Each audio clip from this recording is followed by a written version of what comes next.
China's third plenum was meant to kickstart Beijing's flailing economy, but it looks like the solutions are more of the same failed policies. Welcome to China Uncensored, I'm Chris Chappell. I've been making a big push for subscribers. We're at nearly 2 million, only about 40,000 more to go. So if you're watching and you're not subscribed, hit that subscribe button now. When we get to 2 million, we'll do a special live stream for you where we'll do something we've never done before. So again, hit that subscribe button, and now on with the show. So last week, the Chinese Communist Party Central Committee held a key meeting called the Third Plenum. And, like The Godfather, people went into it with a lot of promise, but the end result was crushingly disappointing. Now don't let the name fool you, the Third Plenum is not the third meeting of this kind. Rather, these meetings of the Chinese Communist Party Central Committee generally take place every 5 years. This time around, the meeting was delayed, long enough to leave people whispering behind their hands about what the delay might mean. But between Monday and Thursday of last week, it finally happened. More than 360 leaders and key officials, including the heads of state enterprises and senior military and political leaders, held talks at a hotel. The meeting is the insider's insider meeting, so not much is really known about what happened there. But Chinese state-controlled media Xinhua released a communique last Thursday with a rundown of the results. So, like I said, not much is known about what really happened there. According to the communique, discussions at the plenum centered on a major resolution: how to deepen reform comprehensively to advance Chinese modernization. Advance Chinese modernization. Is that kind of like socialism with Chinese characteristics for a new era? Spoiler alert, the answer is yes. The third plenum came at a very serious time for the Chinese Communist Party because its economy is in an abysmal state. Just days before the meeting, Chinese official statistics revealed a disappointing growth figure for this year's second quarter, which means things are probably much worse. Growth was expected to rise to 5.1% in the second quarter, but ended up only at 4.7%. And that's likely the inflated official Chinese statistics number. So, you know, it's bad when disappointing is the best case scenario. Chinese citizens are increasingly choosing to save their money rather than spend it. All this while the EU is slapping China with tariffs, and the US imposes tariffs of its own, and other harsh trade measures on the Chinese Communist Party for its unfair economic practices on the world stage. And that trend is very likely to continue if Donald Trump returns to the White House, along with the weirdly emphatic way he pronounces China. The third plenum was supposed to address all these problems and set the direction to revitalize China's troubled economy. But it didn't really do that. As the communique reveals, the meeting doubled down on basing any reforms on Marxism-Leninism and the political theories of successive CCP leaders, with a particular emphasis on Xi Jinping's political viewpoints. I told you Xi Jinping thought would play a role. According to the communique, particular emphasis was made on the importance of such vital things as cultural confidence, advanced socialist culture, promoting revolutionary culture, and upholding the party's Central Committee's centralized, unified leadership over the endeavor to deepen reforms, which is to say, the party is all. Trust the party. And of course, the CCP had to throw in a few lines in there about strengthening the military under the party's absolute leadership, of course. Openness to the outside world and whole process people's democracy. And if you're thinking, none of that sounds very economic, yes. The plenum did discuss some things having to do with the economy. It praised the Politburo's success and achievements in comprehensively deepening reforms in the new era, and then went on basically to repeat that several times and call for even more unspecified or vague reforms. Overall, the meeting, or at least the communique reporting what happened at the meeting, was so uneventful that even though it made the rounds on Weibo, there was hardly any substantive discussion about it. The most exciting thing that happened was the purging of former foreign and defense ministers from the CCP's top body. Jin Gan, China's former foreign minister who hasn't been publicly seen in over a year, was removed in the summer of 2023 from his role as foreign minister, and then 3 months later was removed from his post as state counselor.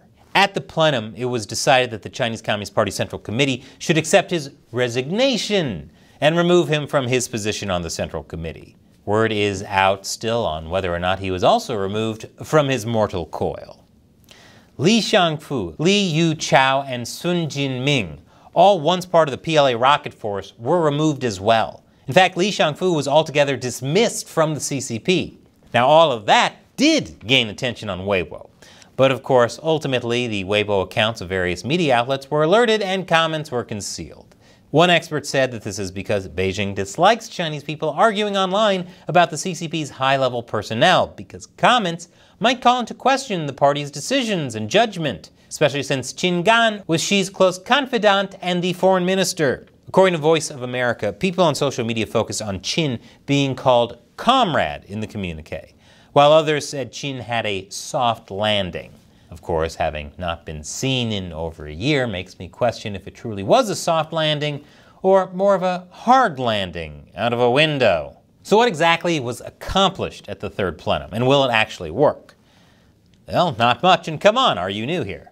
The third plenum's call for continuing to adhere to party ideology, and even double down on it, together with a lack of tangible reform announcements, could mean that the CCP has no good solutions to deal with China's economic crisis besides tightening control over society and managing the decline. So instead of trying to fix their problems, they're just making it harder for anyone to complain about them. Typical CCP. Now, the communique makes mention of the real estate crisis and local government debts, discusses relaxing some restrictions of the household registration system to make it easier to gain access to public goods, and proposes to increase the fiscal relationship between the local and central governments. That, combined with suggestions to allow migrant workers to have better access to social welfare, could make life slightly easier in some circumstances. But these small reforms are unlikely to make much of a difference in the broader problem with the Chinese economy, which explains a great deal of why there were several removals of key figures from the CCP, or the Central Committee at the third plenum, and so much mention of adherence to party leadership, Xi Jinping thought, and Marxism-Leninism. The real focus wasn't the economy, it was solidifying party rule. The communique of the third plenum also calls to strengthen public discourse guidance and effectively prevent and diffuse ideological risks. That's a decent indicator that the CCP is concerned about unrest or color revolutions as economic conditions worsen. Because if anyone would know anything about revolutions caused by terrible economic conditions, it's communists. Overall, according to Sino Insider, the third plenum documents, as a whole, suggest that Xi Jinping and his cronies are at a loss on how to solve the many risks and challenges facing the CCP, both domestically and abroad. And given that the third plenum makes note of the ideologies of Marxism-Leninism and other CCP leader ideologies, compared to only Xi Jinping thought being mentioned at the second plenum, Xi could be trying to tamp down internal discontent with his rule or possible challenges. So basically, the third plenum wasn't really about the economy at all. Like so many things, it was just about consolidating Xi's hold on all aspects of governance in China, making grandiose speeches glorifying communism, and sidelining rivals, both real and imagined.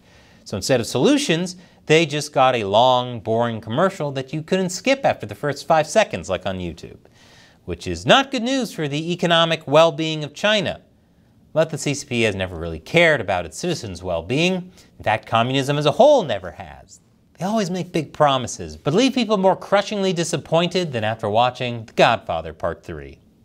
That's why China Uncensored makes these videos, to spread the word of the misdeeds of the Chinese Communist Party so they can't get away with it. Join me in spreading that message by supporting China Uncensored on Patreon. You can contribute however much you want, but you could even do as little as $1 an episode.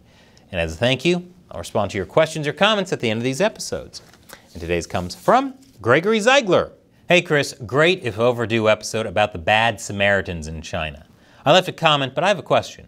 Does this new law require people to help strangers in need, like the Good Samaritan laws in California? My guess is no, but that and a big ad campaign might help this problem out a lot. Maybe not enough people know about it. Greg is responding to this episode that came out Monday about China's bystander problem, where people don't want to help someone in an emergency for fear that they might get in trouble with the law. I think it's a really important episode, but YouTube age restricted and demonetized it, so there's a good chance most of you watching never got notified about it. So I'll leave a link below. Please check it out. Which also reminds me, I have a big project coming up soon that should get around this little problem of YouTube not notifying you of new episodes. Stay tuned for more on that. But to your question, Greg, No, China's Good Samaritan law does not require people to help. The problem is people in China know how the Chinese legal system works. It's rule by law, not rule of law. In other words, it doesn't matter what laws are on the books. The only thing that matters is your connections to people in power and the whims of the Chinese Communist Party. If the CCP decides to make an example out of you, it doesn't matter what the law says. And that's why most Chinese people do their best to just avoid having any contact with the party and its legal system. And if that means ignoring someone in dire straits, then that's what they'll do. It's a really sad situation brought about by the communist system. So even if the Good Samaritan law technically protects them, they know it doesn't really protect them. Thanks for your question and your support, Gregory. Click that orange button to join me on Patreon. And here's a video I want to show you. I'm trying to hide controversial topics YouTube might censor in gaming content. This video is about how communists take advantage of useful idiots to get them in power, only to turn on them in the end. Hidden in a video about a new Avatar game. Click here and let me know what you think. Once again, I'm Chris Chappell. See you next time.